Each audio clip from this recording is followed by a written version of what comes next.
ಆಡದೆ ಮಾಡುವನು ರೂಢಿಯಲ್ಲಿ ಉತ್ತಮನು, ಆಡಿ ಮಾಡುವನು ಮಧ್ಯಮನು, ಅದ ಮತ ಆಡಿಯೂ ಮಾಡ ಸರ್ವಜ್ಞ ಅಂದಂಗೆ ಅವ್ರು ಮಾಡದೆ ಕುತ್ಕೊಂಡು ಹೇಳಕ್ ಬರ್ತಾರಲ್ರಿ. ತಿಥಿ ನೋಡಿ ನಾವು ರೋಣಿ ಮಳೆಗೆ ಹಾಕಿರಿ ಓಣೆಲ್ಲ ಜ್ವಾಳ ಅಂತ ಇತ್ತು, ಕೃತಿಕ ಮಳೆಗೆ ಹಾಕಿರಿ ಕುರ್ತೋಡ್ ಜ್ವಾಳ ಅಂತ ಇತ್ತು. ತಿಥಿ ನೋಡಿ ಬೆಳೆಗಳನ್ನ ಇಟ್ಬಿಟ್ರೆ ಚೆನ್ನಾಗಿ ಬಂದ್ಬಿಡವು.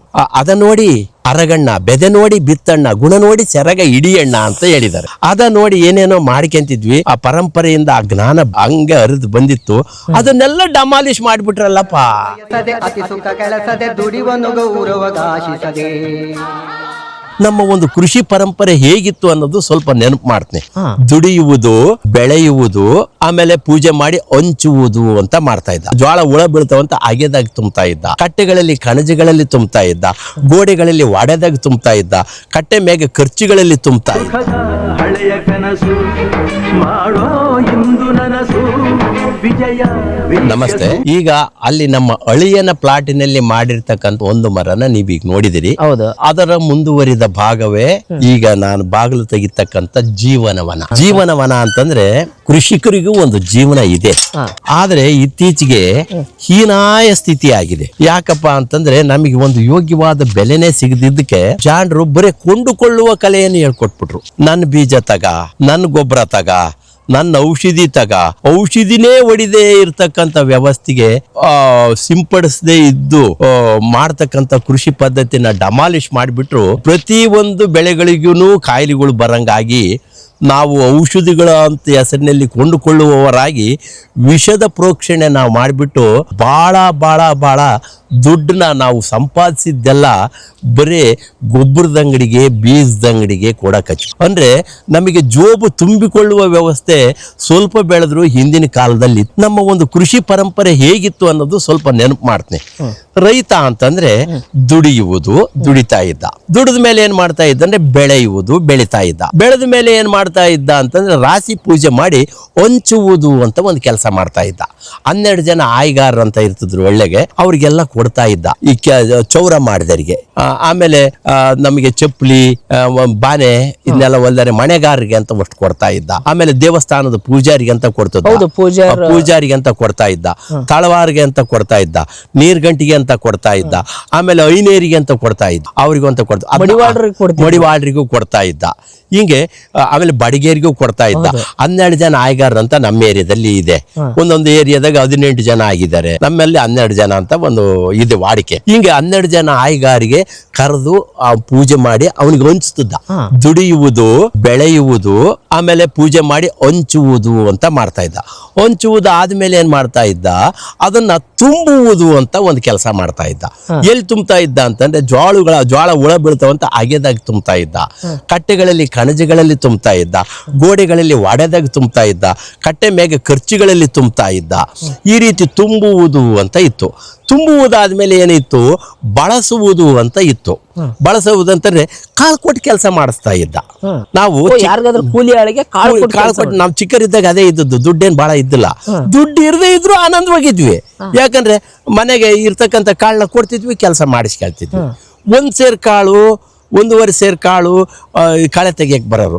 ಗದ್ದೆ ಸಸಿ ಆಗಕ್ಕೆ, ಬಾವಿ ಮಣ್ಣೋರಾಗಕ್ಕೆ 2 ಸೇರ್ ಕಾಳಿಗೆ ಬರೋರು. ಇವತ್ತು 2 ಸೇರ್ ಕಾಳಿನ ಬೆಲೆ ಎಷ್ಟೈತಪ್ಪ? 100 ರೂಪಾಯಿ ಇದೆ. 50 ರೂಪಾಯಿ ಕೆಜಿ ರಾಗಿ ಅಂದ್ರೆ 100 ರೂಪಾಯಿ ಇದೆ. 100 ರೂಪಾಯಿಗೆ ಯಾರನ್ನ ಬರ್ತಾರೆ ನಣ್ಣಯ್ಯ? ಯಾರು ಬರಲ್ಲ. ಇವತ್ತು ಗಂಡಾಳಿನ ಕೂಲಿ ಬೆಲೆ ಏನಾಗಿದೆ?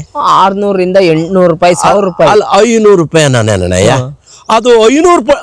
1 ರೂಪಾಯಿ ಕೂಲಿ ಇತ್ತು ನಾನು ಚಿಕ್ಕನಿದ್ದಾಗ. ಗಂಡಾಳಿಗೆ 1 ರೂಪಾಯಿ ಇತ್ತು. ನಾನು 1 ರೂಪಾಯಿ ಕೊಟ್ಟೆ, ನಮ್ ಚಿಕ್ಕಪ್ಪ 12 ಆಣಿ ಕೊಡ್ತಾ ಇತ್ತು. ನನಗೂ ನಮ್ ಚಿಕ್ಕಪ್ಪಗೂ ಕಿತ್ತಾಟ, ಗುದ್ದಾಟ.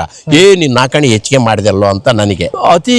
ಈ ಕೂಲಿ ಏನಿತ್ತು ಅಂತಂದ್ರೆ ಕೂಲಿ ಪಟ್ಟೆನೆ ಇವಾಗ ಅದು 500 ಪಟ್ಟು ಹೆಚ್ಚಾಗಿದೆ. ನಮ್ಮದು ಕಾಳಿನ ಬೆಲೆ 50 ಪಟ್ಟು ಹೆಚ್ಚಾಗಿದೆ. ಈ 500 ಪಟ್ಟಿಗೆ 50 ಪಟ್ಟಿಗೆ ನಾವು ಇಲ್ಲಿ ಬ್ಯಾಲೆನ್ಸ್ ಮಾಡಕ್ ಆಗುತ್ತಾ? ನಾವು ಏನೇ ಜ್ಞಾನ, ವಿಜ್ಞಾನ, ಸುಜ್ಞಾನ. ವಿಜ್ಞಾನ ಬೇಡ ಅಂತಲ್ಲ, ಅದು ಸುಜ್ಞಾನ ಆಗ್ಬೇಕಾಗಿದೆ. ಅಲ್ಲ, ನಮ್ಗೆಲ್ಲ ವಿಷಯಗಳು ಕೊಟ್ರಲ್ಲ.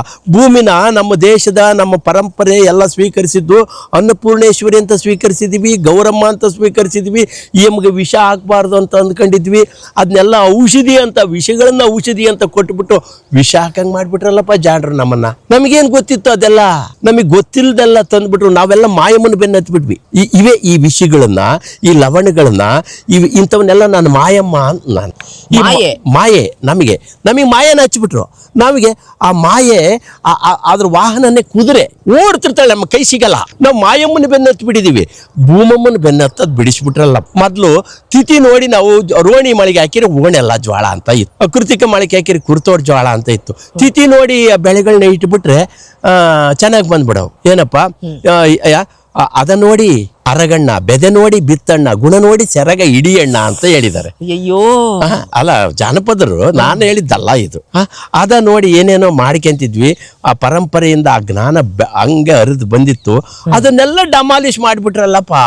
ಡಮಾಲಿಷ್ ಮಾಡಿ ನನ್ನದೇ ಶ್ರೇಷ್ಠ, ಅದಕ್ಕೆ ಒಂದು ವಿಸ್ತರಣಾ ಅಂತ ಒಂದು ವಿಭಾಗ ಮಾಡಿ ಅದನ್ನ ಒಂದು ಇಲಾಖೆ ಅಂತನೂ ಮಾಡಿಬಿಟ್ಟು ನಮಗೆ ಎಲ್ಲನೂ ನಮ್ಮದಲ್ಲದನ್ನೆಲ್ಲ ನಮಗೆ ಕೊಟ್ಬಿಟ್ರು.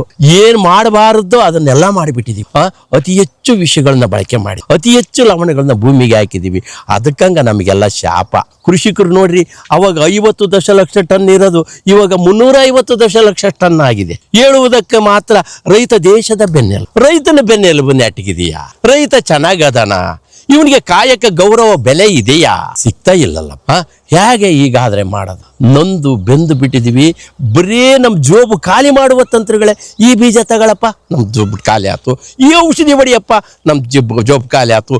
ಈ ಯಂತ್ರ ತಗೊಳಪ್ಪ, ನಮ್ಮ ಜೋಬು ಖಾಲಿ ಆಯ್ತು. ನಾವು ಎಲ್ಲದೂ ಕೃಷಿ ಅಭಿವೃದ್ಧಿ ಆಗಿದೆ, ಕೃಷಿಕ ಅಭಿವೃದ್ಧಿ ಆಗಿಲ್ಲ. ಕೃಷಿಕ ಅಭಿವೃದ್ಧಿ ಆಗಬೇಕು ಅಂತಂದ್ರೆ ಏನಾಗಬೇಕು? ನಮಗೆ ಯೋಗ್ಯವಾದ ಬೆಲೆ ಸಿಗಬೇಕು. ಇಸ್ರೇಲ್ ಟೆಕ್ನಾಲಜಿ ಅಂತೀವಿ. ಇಸ್ರೇಲ್ ದೇಶ ಅದನ್ನ ನಾವು ಕೈ ಮುಗಿಬೇಕು. ಯಾಕಪ್ಪ ಅಂತಂದ್ರೆ ಸಮುದ್ರದ ಉಪ್ಪು ನೀರನ್ನ ಸಿಹಿ ನೀರು ಮಾಡಿ ರೈತರಿಗೆ ಕೊಡ್ತು. ಅವ್ರು ಬೆಳೆದ ಬೆಳೆನ ಅಮೇರಿಕಕ್ಕೆ ಸಪ್ಲೈ ಮಾಡಿ ಅವರಿಗೆ ಕಾಯಕ ಗೌರವ ಬೆಲೆ ಕೊಟ್ಟಿತ್ತು. ಆದ್ರೆ ನಾವು ನಮ್ಮ ದೇಶದಾಗ ಎಷ್ಟೆಲ್ಲ ಬೆಳೆ ಬೆಳಿತೀವಿ ರೈತರು. ಇದನ್ನೆಲ್ಲ ಈ ಯೂನಿವರ್ಸಿಟಿಯಾಗ ಓದಿದ ಮಕ್ಕಳೆಲ್ಲ ಬಂದು ಇದನ್ನೆಲ್ಲ ತಗೊಂಡ್ಬಿಟ್ಟು ಒಳ್ಳೆ ಖರೀದಿ ಮಾಡಿಬಿಟ್ಟು ನಮಗೆ ಕಾಯಕ ಗೌರವ ಬೆಲೆ ಕೊಟ್ಟು ವಿಶ್ವಕ್ಕೆ ಎಲ್ಲಿಗೆ ಬೇಕೋ ಅಲ್ಲಿಗೆ ಸಪ್ಲೈ ಮಾಡಿಬಿಟ್ಟು ನಮ್ಮನ್ನೆಲ್ಲ ಉಳಿಸ್ಬೋದಾಗಿತ್ತಲ್ಲ ಗುರುವೆ. ಯಾಕೆ ಉಳಿಸ್ತಾ ಇಲ್ಲ? ಅಲ್ಲ, ಮತ್ತೆ 1% ವಿದ್ಯಾರ್ಥಿಗಳು ಅಗ್ರಿಕಲ್ಚರು ಆರ್ಟಿಕಲ್ಚರು ಓದಿದ್ರು ಕೃಷಿಗೆ ಇಳಿತಾ ಇಲ್ಲ. ಅವ್ರ ಸಮಸ್ಯೆಗಳನ್ನ ಒಪ್ಪಿಕೋಬೇಕಾಗಿತ್ತಲ್ಲ, ಮಾಡ್ತಾ ಇಲ್ಲ. ಬರೀ ಅವರೆಲ್ಲ ಕಥೆ ಹೇಳಕ್ಕೆ ಹೋಗ್ಬಿಟ್ರಲ್ಲ. ಬಹಳ ಬೇಸರ ಆಗ್ತಾ ಇದೆ ನನಗೆ. ಆಡದೆ ಮಾಡುವನು ರೂಢಿಯಲ್ಲಿ ಉತ್ತಮನು, ಆಡಿ ಮಾಡುವನು ಮಧ್ಯಮನು, ಮತ ಆಡಿಯೂ ಮಾಡ ಸರ್ವಜ್ಞ ಅಂದಂಗೆ ಅವ್ರು ಮಾಡದೆ ಕುತ್ಕೊಂಡು ಹೇಳಕ್ ಬರ್ತಾರಲ್ರಿ. ಅವ್ರು ಎಲ್ಲೇ ಒಂದ್ ಸ್ವಲ್ಪ ಮಾಡಿರ್ತಾರೆ ಅವ್ರ ಪ್ಲಾಟ್ನಾಗೆ, ಅವ್ರ ಯೂನಿವರ್ಸಿಟಿಯಾಗ ಮಾಡಿಲ್ಲ ಅಂತಲ್ಲ. ಯಾವಾಗ ಇವನು ಜೀವನದುದ್ದಕ್ಕೂ ಹೊಲದಾಗೆ ಸತ್ತು ಬೆಂದು ಮಾಡ್ಕೊಂಡ್ ಬಂದಿರ್ತಾನಲ್ಲ. ಈ ಒಂದು ಜ್ಞಾನ ಅಲ್ಲವೇ? ಅನೇಕ ಒಂದು ವ್ಯವಸ್ಥೆ, ಒಂದೊಂದು ಏರಿಯಾಕ್ಕೆ ಒಂದೊಂದು ಪದ್ಧತಿಗಳು, ಒಂದೊಂದು ವಿಷಯಗಳು, ಒಂದೊಂದು ಚಿಂತನೆಗಳು ಇದಾವೆ. ಬಯೋಡೈವರ್ಸಿಟಿ ಇರೋದು ವ್ಯವಸ್ಥೆ ಒಳಗಡೆ. ಲೋಕವು ಭಿನ್ನ ರುಚಿ ಅಂತ ಹೇಳ್ತಾರೆ.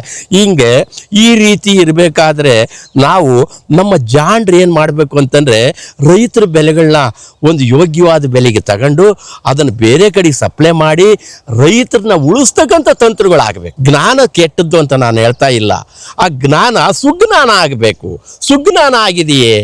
ಆಗಿಲ್ಲಲ್ಲಪ್ಪ. ನಮಗೆ ಕಾಯಕ ಗೌರವ ಬೆಲೆನೂ ಇಲ್ಲಲ್ಲ ರೀ. ಇದು ದುರಂತ ಆಗಿರೋದು ನಮ್ಗೆ. ಅದಕ್ಕಾಗಿ ನಾವೇನು ಮಾಡಬೇಕು ಅಂತ ನಾವೇ ಯೋಚನೆ. ಈಗ ನಿಮ್ ತೋಟದಲ್ಲಿ ಅದನ್ನ ಅಳವಡಿಕೆ ಮಾಡಿ ಅದನ್ನ ನಾನು ಮಾಡ್ಕೊಂಡಿದ್ದೀನಿ. ಬನ್ನಿ ಹೋಗೋಣ. ಹೋಗೋಣ. ಈ ಒಂದು ಜಾಣರ ಜಾಲಗಳಿಗೆ ಬಲಿಪಶುಗಳಾಗಿದ್ದೇವೆ. ಈ ವ್ಯವಸ್ಥೆ ಇದ್ದಾಗ್ಯೂ ನಾವು ಬದುಕು ಕಟ್ಟಿಕೊಳ್ಳುವುದು ಹೇಗೆ ಅಂತ ನನಗೆ ಜ್ಞಾನ ಬಂತು. ಆ ಬಂದ ಮೇಲೆ ನನಗೆ ಭೂಮಿ ಇದ್ದಿಲ್ಲ. ನನ್ನ ತಮ್ಮನ ಹೊಲ್ದಾಗ ಒಂದು ಮಾಡೆಲ್ ಮಾಡಿದೆ. ಅದೇ ಜೀವನವನ. ಈಗ ನಾವ್ ಎಂಟ್ರಿ ಮಾಡ್ತಾ ಇದೀವಿ ಜೀವನವನಕ್ಕೆ. ಹೋಗಣ್ರಾ? ಬನ್ನಿ ಹೋಗೋಣ ಬನ್ನಿ. ನೋಡಿ ಸ್ನೇಹಿತರೆ, ಎಷ್ಟು ಅದ್ಭುತ ಕೃಷಿ ಅಂದ್ರೆ ಅದು ಒಂದು ಜ್ಞಾನ, ಅದು ಒಂದು ಅದ್ಭುತ ಕಲೆ, ಅದೊಂದು ಅದ್ಭುತ ಸೃಷ್ಟಿ. ಅದನ್ನ ಈಗ ನೋಡಕ್ಕಂತ ವಿಶ್ವೇಶ್ವರ ಸಜ್ಜನ್ ಸರ್ ಜೊತೆಗೆ ನಾನು ಹೊಂಟೀನಿ. ಬನ್ನಿ, ಈಗ ಅವ್ರ ತೋಟ ತೋರಿಸ್ತಾರೆ ಹೇಗಿದೆ ಅಂತ. ಬನ್ನಿ.